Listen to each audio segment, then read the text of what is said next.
嗨，今天要谈些什么？我们过去大部分影片都是把大家带入一个不一样的信念，因为不一样的信念为什么会有不一样的信念？是因为这个世界上的信念是有偏差、是有问题的，所以我们提出一些正确的看法，偏向真实的看法，而不是偏向幻象的看法。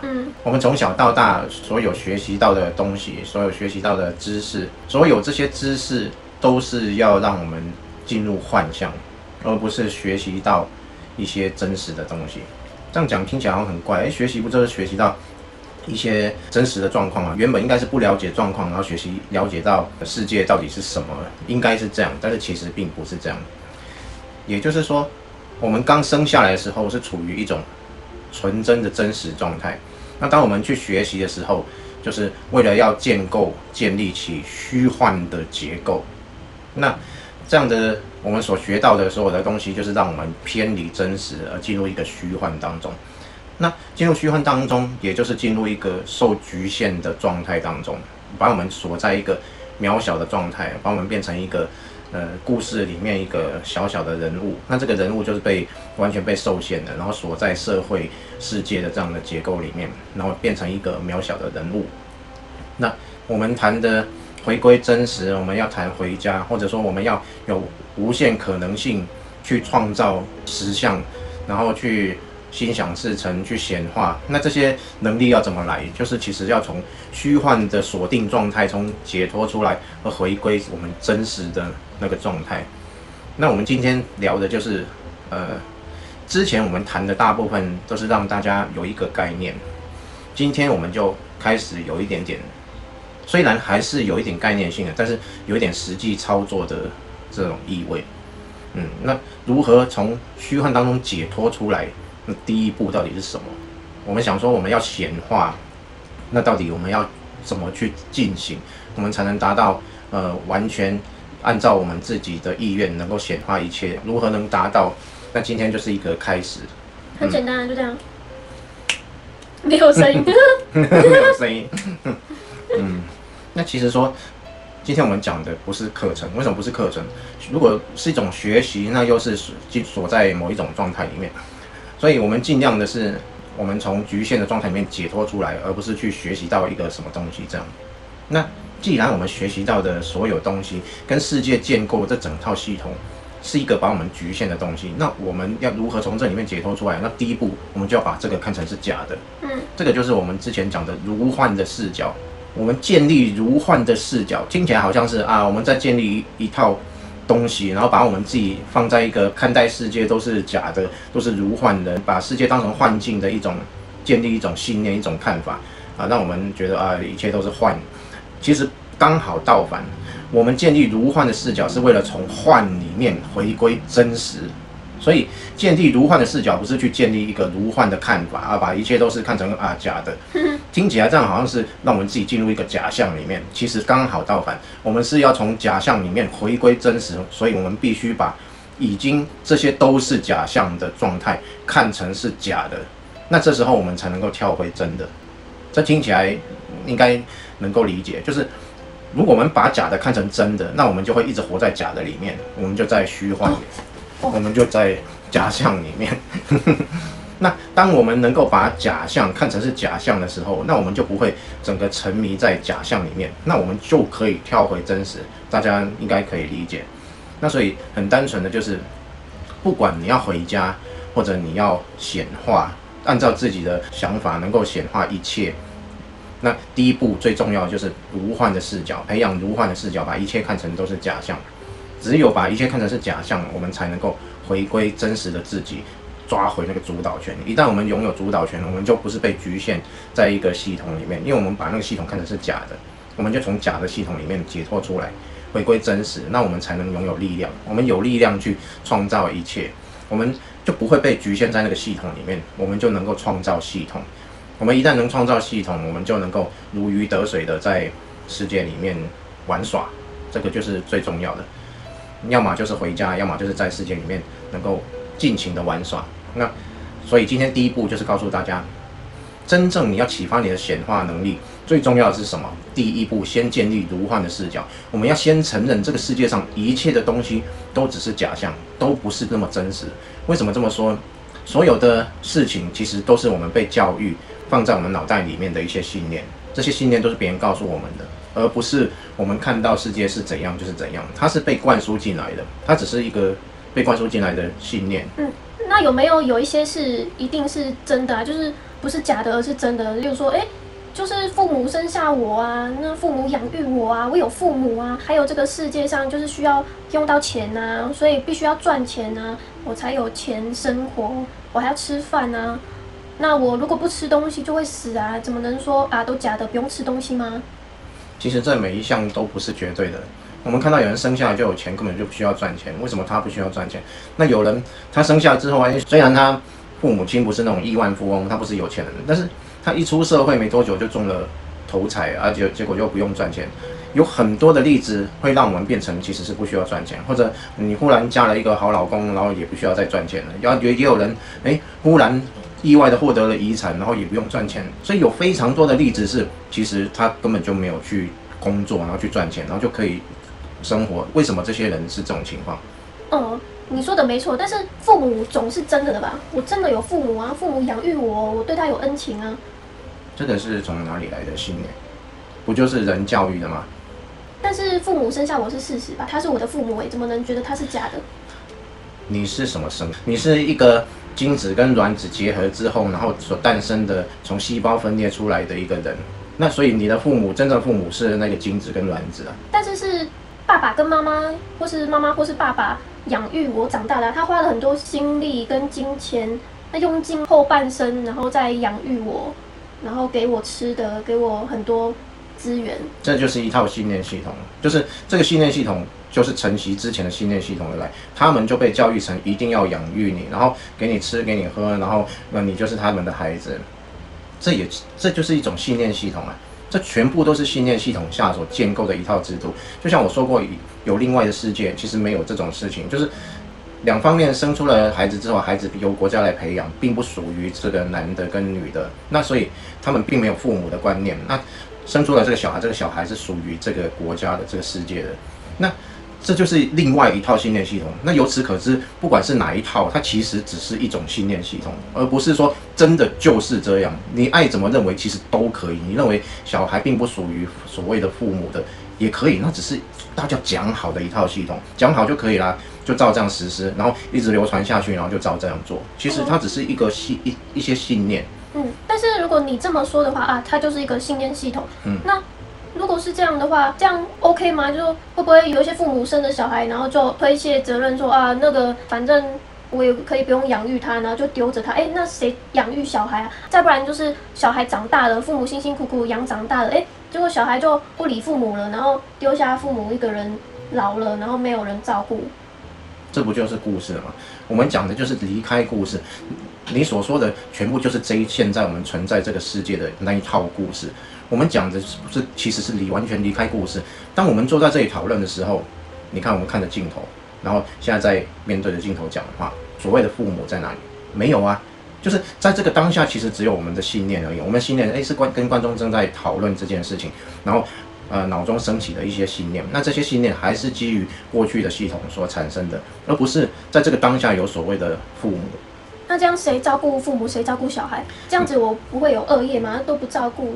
不是，没有人需要去背负另外一个人的一生，然后去认为自己应该要做什么，本来就是这样子的。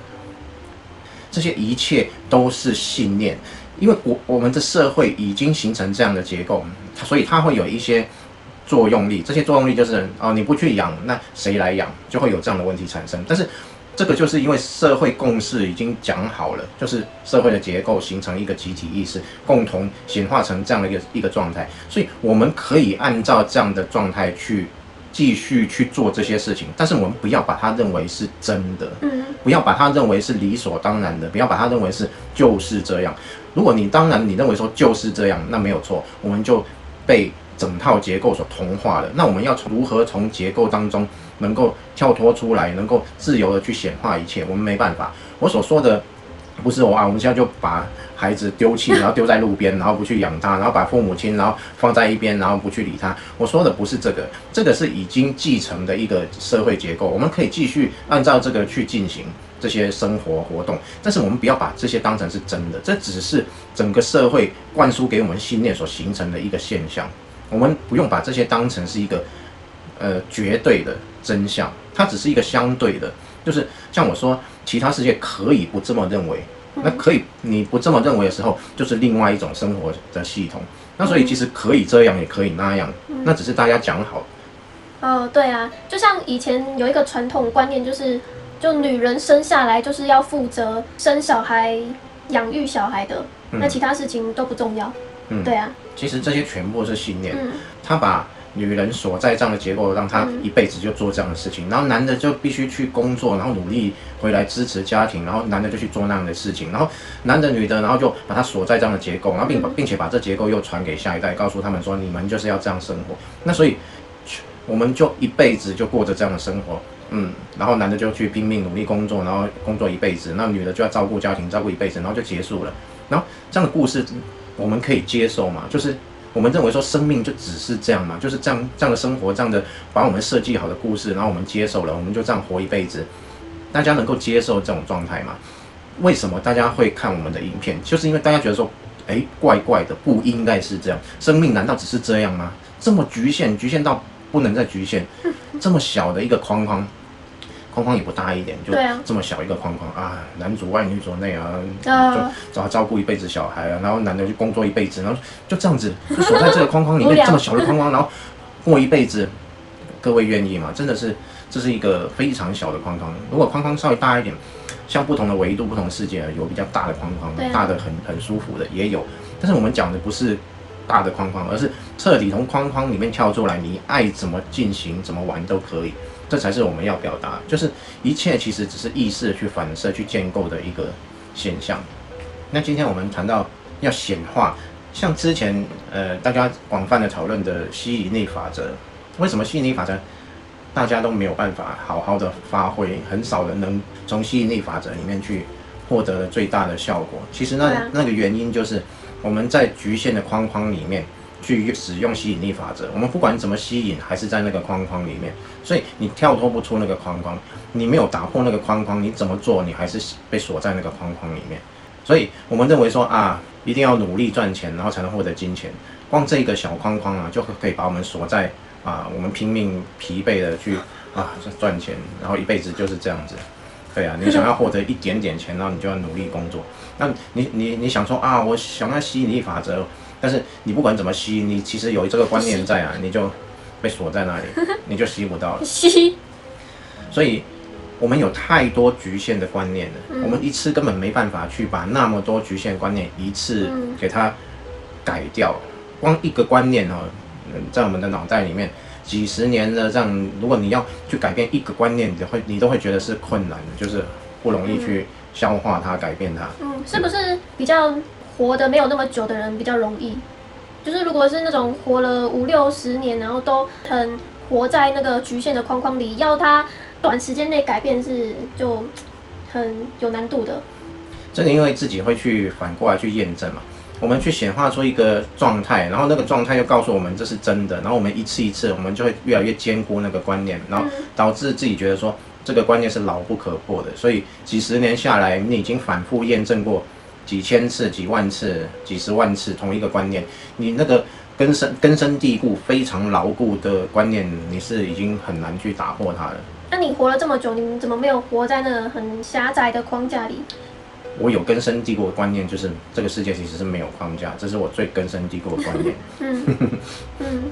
所以如果你们能有这样的一个视野、这样的一个看法的话，你们也不会锁在任何一个框框。你会知道说，世界其实一切框框只是自己信念作用，其实是没有固定的框框的。而且是不是像灵性白菜比较容易受益于我们传达的讯息这些讯息？可以这么说，也可以说。对信念比较有弹性，比较不会认为信念就是绝对的，那这样子也是会比较容易接受。一旦很多灵性的圈子或灵性的概念会让我们造成说，我们只是从社会、从物质的观念把它跳到另外一个所谓的灵性的观念，其实那个观念、那个信念还是一个框框，它就从一个框框跳到另外一个框框。对呀、其实并没有从框框跳出来。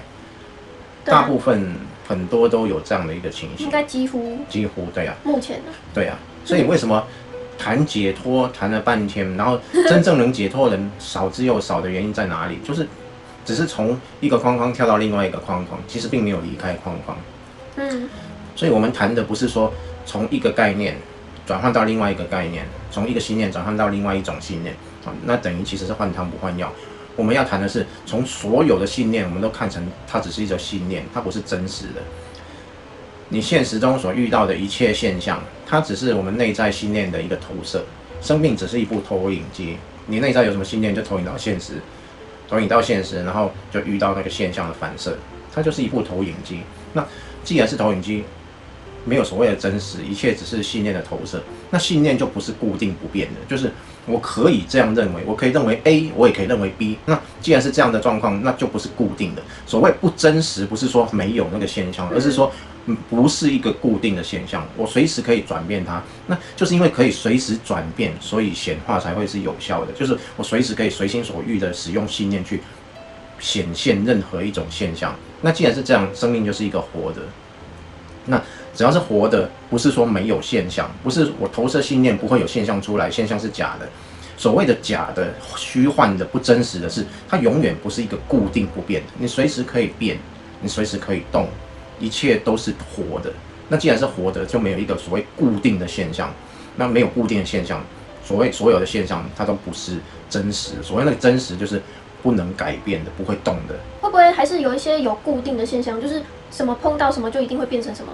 例如说，在这个二元性世界嘛，就是会有地心引力啊，就是东西掉下来就是会碰到地板啊，不会浮起来啊，或是太阳一定会发光啊，不会发黑啊。这些东西其实只是一个信念，就是我们相信是这样，我们就活在这样的一个信念里面。集体意识，也就是说大家都相信了这件事情，然后我们就活在这个现象里面。就像921地震，那有一些人就碰到了那个地震，那很多人没有碰到啊。那现在比如说香港很乱，那但是我们没有住在香港，我们就没有直接碰到这样的一个乱象。那所以其实很多事情是你知道有这个现象，但是你也不会去接触到，就是你没有去显化成你接触到那个现象，你并没有活在那个现象里面。那所以其实你刚刚说东西掉下来一定会怎么样，然后太阳一定会发光，这些就是一个集体意识形成的现象啊。有的人可能住在山洞里面，一辈子也没看过太阳，所以太阳是不是会发光，对他来说一点意义都没有。就是我们接触那个现象，才对那个现象产生了意义。那我们如何会去接触到那个现象，还是靠我们的信念投射，我们才会去接触到某一个现象。所以即使那个现象是集体意识的产物，我们也不一定会去接触到它。除非我们的信念认同这个集体意识，跟集体意识是有共鸣的，这时候我们才会显化去接触到这个共同所认为的现象。那所以所谓的活，就是我爱感受什么就感受什么。所有的现象其实是用来换感受的，并不是那个现象的本身。感受是你又利用现象去让自己体会的，就是你投射了信念之后，然后这个信念，那个投射的信念，它里面带着感觉、带着感受、带着感情，投射出去，然后让你产生了一个现象，现象又回归，让你自己感受到那个感觉、感情等等感受。那又回归自己身上，所以你投射出一个有感觉的信念，然后产生了一个现象，然后现象又把感觉带回来给你自己，产生了这样的一个循环。那所以其实一切都只是换来的那个感觉，现象的本身并没有力量，一切都是感觉。所以当我们能够运用信念感觉的时候，我们能够自主的控制信念跟感觉的时候，我们就可以显化我们所要的现象，而提供我们要的感觉回归给自己。这个就是显化法则。那基本上来说，为什么在显化法则里面这么单纯？为什么我们第一个要先把世界所有事情都看成是如幻的？那个就是为了要我们只要建立一个如幻的视角，我们就可以软化我们所有的信念。我们认为所有东西是真的，那我们就会被锁在那个所谓的真的里面。不管那真的是什么啊，我真的必须工作才能够赚钱，那你就会被锁在我必须工作才能赚钱这种情形、这种现象，那你就真的会变成一定工作才能够有钱。你不工作就不会有钱，没有饭吃，就会造成这个现象。你一旦相信这个事情，那就没有办法，你就被锁在这里。那像这样诸如此类的信念，我们到底有多少在里面，算都算不清。所以为了要软化所有的信念，只有一个方法，先把所有都看成假的。那你把所有都看成假的，你就不会那么牢牢的抓住所有的东西，那你就可以软化所有的信念，这是第一步，软化所有的信念。我们不是一个一个信念去面对啊，我碰到一个信念啊，我必须工作才能赚钱，这样想的是错的，所以我换一个想法啊，不需要工作也可以获得金钱，赶快把它改过来。那我就暗示自己啊，不用工作也可以赚钱，不用工作也可以赚钱，不用工作也可以赚钱，然后你就把这样当成一个改变信念的方式、显化的方式。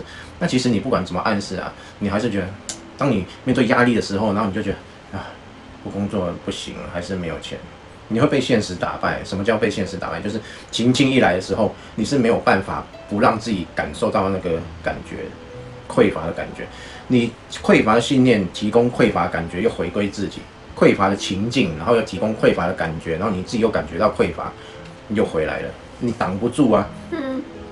相信很多人都会面对这个问题啊，看影片啊，看吸引力法则，看什么，看了很多，看显化法则，但是一面对那个情境一来，就是没办法，你挡不住啊，控制不了，又来了啊，真是啊。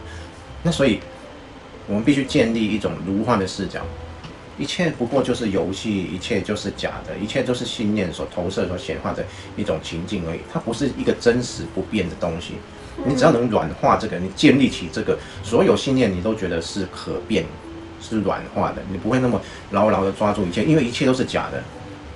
既然一切都是假的，那你就不会牢牢抓住任何一个信念。这时候你才有可能去真正按照你自己的想法去显化。我好像曾经有一个想法，就是遇到墨子之前，高中还没有毕业的时候，我就想嘛，我毕业之后要干嘛？我是不是要开始想一下我的未来要干嘛？我是不是要赚钱啊？因为好像人长大就要赚钱生活，养活自己，养家庭什么什么等等等，那也要吃也要玩啊，那也必须要有钱，对啊，也不能都一辈子靠父母，我要靠自己的力量赚到钱。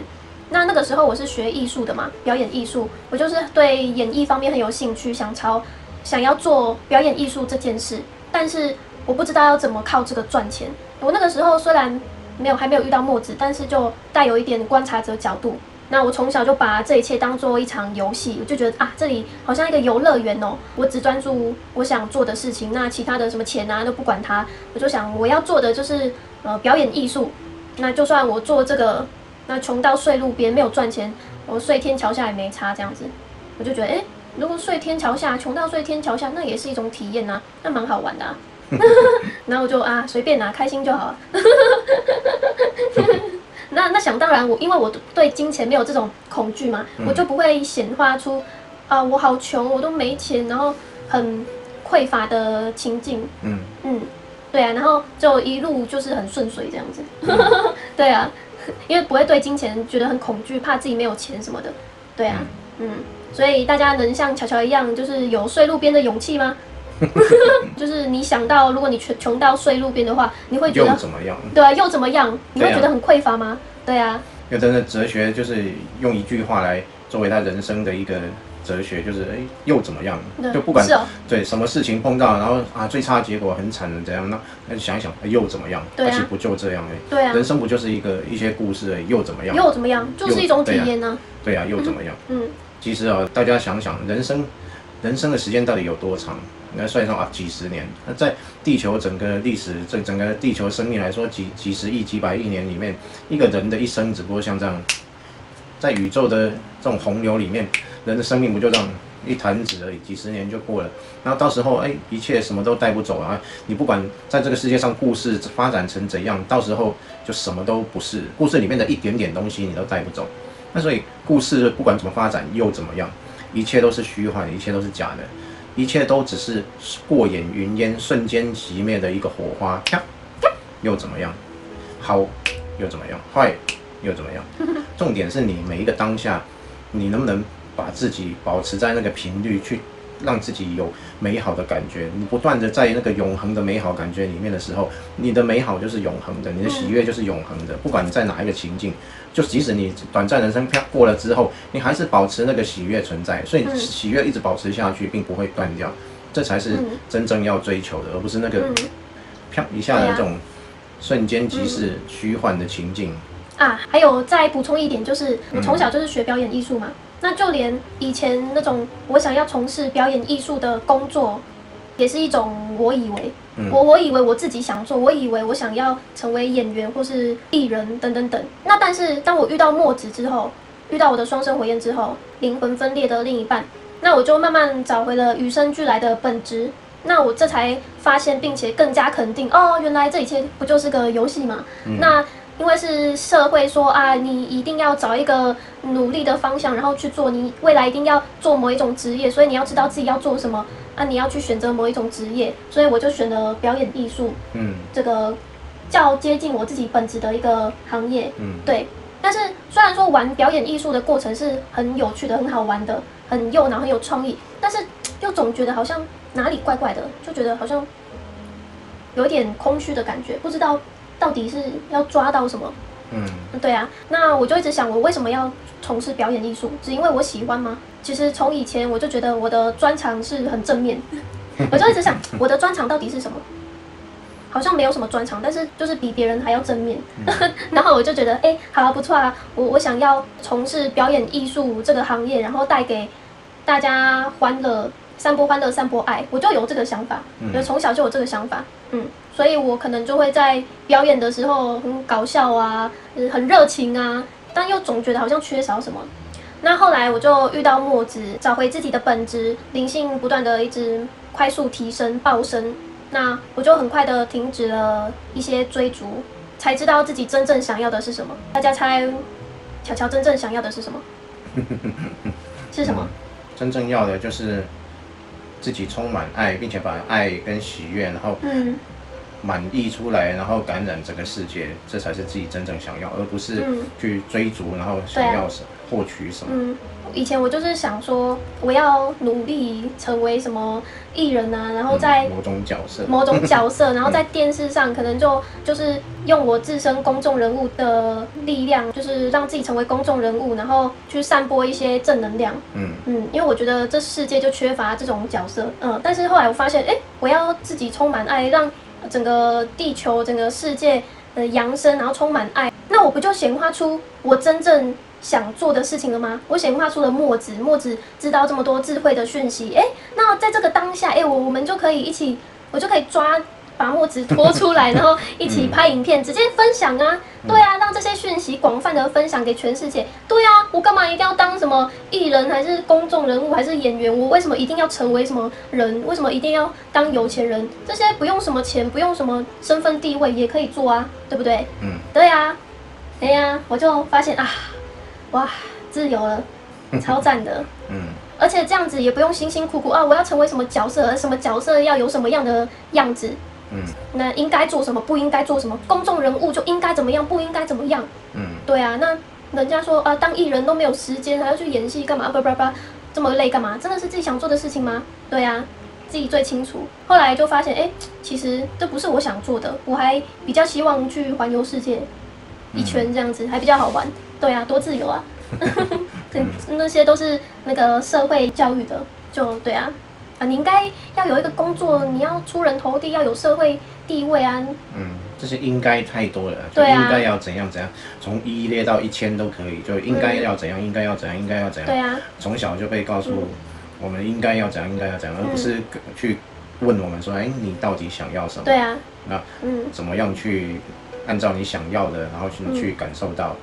重点不是那个你可以感受到你真正想感受的，而是你应该要怎样，你应该要变成怎样怎样怎样，然后把你塑造成某种形象。因为那个塑造其实太困难了，就应该要怎样列了太多，我们要符合那个每一条应该我们必须我们就得付出很大的心力，就为了要符合每一条应该这样，那我们就活得很累这个要应该这样，然后碰到这个又应该要那样，然后努力的去100%去符合那个应该其实都达不到能够达到7成8成，然后就自己就觉得好开心哦，终于哇能够符合7成了。那符合这些，我们要符合父母的期待，我们要符合老师的期待，然后又要符合老板的期待，又要符合社会的期待啊，管他那么多。我们就啊然后每一个都有应该这样。都有一堆应该，我们就一辈子活在这些应该里面啊，从来就没有问问自己说，哎，我到底想要什么？我到底想过什么生活？到底想要什么感觉？那些才是自己真正内在的一些感受，而不是外在这些应该。对啊，一般社会大家都很会冲刺，那有谁会停下来？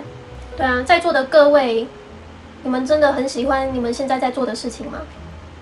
你知道你背后真正想做的是什么吗？对啊，有时候说，哦，我想做什么，我想成为谁，成为什么，其实有可能都是社会告诉你的，父母告诉你的，于是你好像一种催眠，好像一种无意识的被植入的信念，然后你自己也不知道，然后就以为是自己的东西这样子。真的吗？所以啊，一切只是被植入的信念。一些信念形成一个结构，然后我们就活在一个被植入的结构。这个就是我们之前讲的共识现实，就是大家讲好了，然后就变成一个现实，然后这个现实其实都不是大家想要。为什么大家都觉得苦，然后大家都觉得不开心？因为活在这样的结构里面，都不是自己真正想要的。那既然生活不是我们自己真正想要的，为什么不过真正想要的生活？为什么不让自己进入真正想要的模式，而去还继续活在那个我们并不想要的模式，继续下去，然后一辈子就这样。我觉得很简单啊，就是其实生活很简单，你想做什么，你不一定要成为什么角色啊。你想要演戏，你不一定要当演员啊。你也可以同时，例如说你喜欢演戏，那你就去演戏啊；喜欢跳舞，那你就去跳舞啊。如果你都喜欢，我喜欢唱歌、画画什么什么。都可以啊，你可以去做任何你想做的事情，不一定说大家社会说什么要专精什么的，那个成语叫什么？就是可能老师啊或父母或社会告诉你说啊，你要找一个要学有专精啊，要有一技之长。对，一技之长啊，你不能这样子，那个也学，那个也学，那你都没有一技之长，就什么都学啊，什么都不精通这样子。谁说一定要这样子的？我只是做我想做的事，我只是玩我想玩的，我管什么一技之长？对啊，所有的东西其实都跟钱扯上关系。为什么要一技之长？就是要换钱。要换钱嘛？对啊，其实这个社会就架构在这个金钱上面，然后去衡量一切这样。对啊，为什么我要学有专精？因为要赚钱。为什么要有一技之长？因为要赚钱。一切都是基于那个金钱的概念，然后金钱概念又把你锁在一个非常狭隘的地方，然后你必须要努力才能够赚钱，然后你必须要一分耕耘一分收获，你才能够得到那个收获。为什么没有人教说一分耕耘其实有10分收获，100分收获？甚至为什么没有人说其实耕耘都不用耕耘就可以收获，直接收获就好了？所有这些概念都是信念，都是植入让我们受困在一个很局限的范围。对啊，把我们的真正的潜能完全封闭、封锁、封印。这个就是假象，所以我们必须承认，我们活在一个假象里面，一切都是假的，都是虚幻的，都是一种被植入虚假的一套系统。我们必须承认这样，我们才能够找回真实，我们才能取回自己的力量，我们才不会被每天头脑跑出来的所有信念给同化、给控制，我们才能软化这些所有的这些信念。我们必须要建立一个，其实我们眼睛看到的全部这些现象，都是建构出来的一个虚幻的情境，不是这么真实的，被植入的。那既然信念可以显化一切，我们被装了一套虚幻假的信念，然后去显化出一套虚幻的情境。我们当然看到很多现象，我们认为说啊，都存在啊，这些现象都会来，为什么会回到我身上来？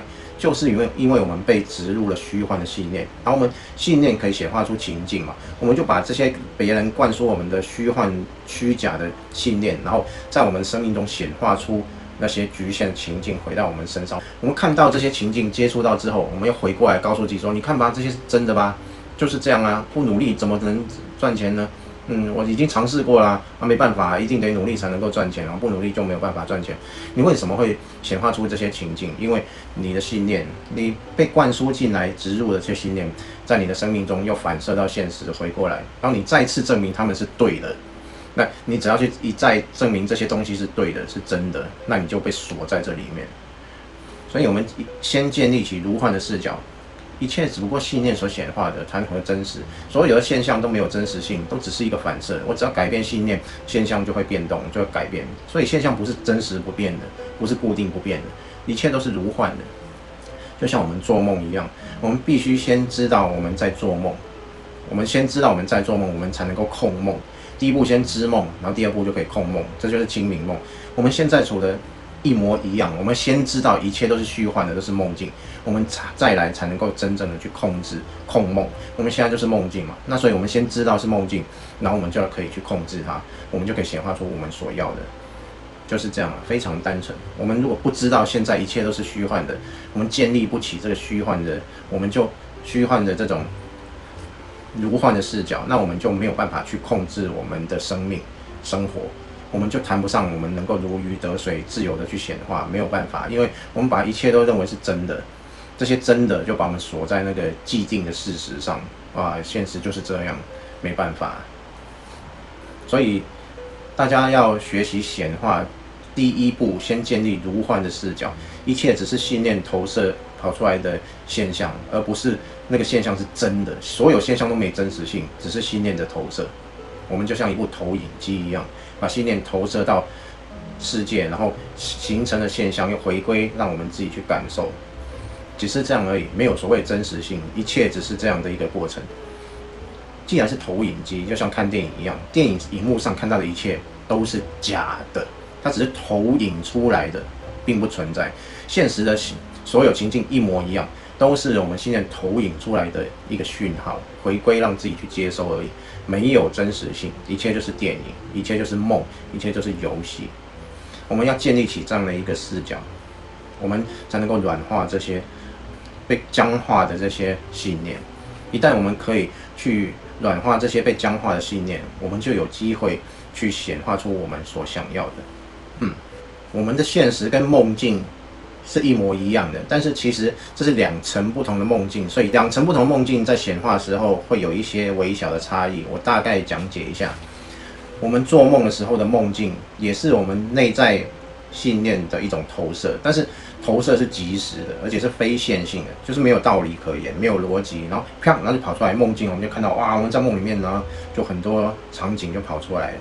那些梦境的投射就是非线性的，就不是那么逻辑性的，然后从这个场景可以马上跳到另外一个场景，它不需要有连贯性，也不需要有意义，就一定要这样子，都不需要。然后我们就会理所当然的觉得梦境就是这样，就是不需要连贯性，然后也非线性的，而且是立即投射就立即显现的。所以我们的内在立即投射，然后立即就显化出情境，然后就回归让我们自己感受。这是我们晚上做梦的一种状况，就是非线性的立即显化。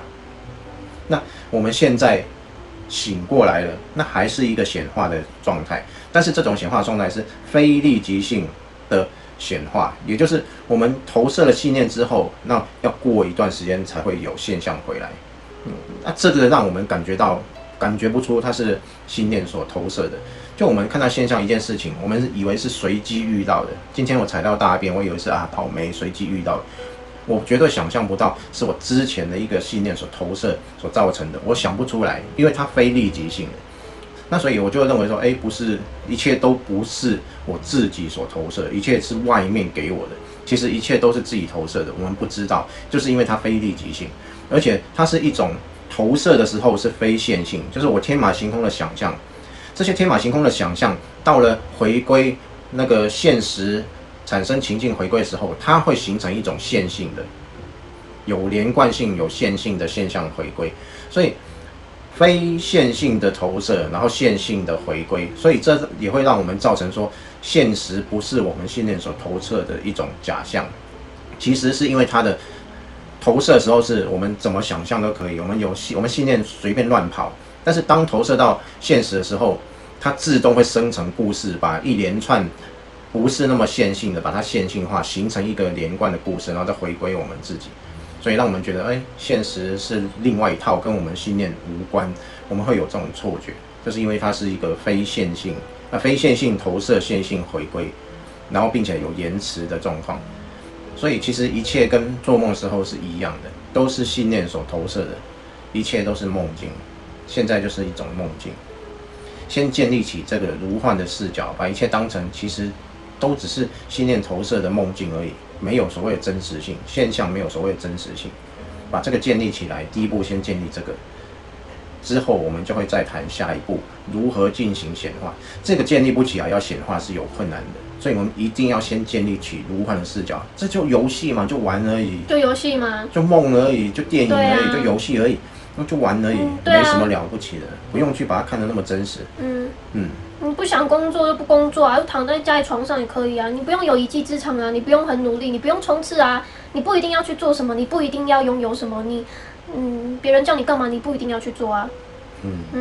那今天就跟大家讲，第一步建立起如幻的视角。拜拜。拜拜。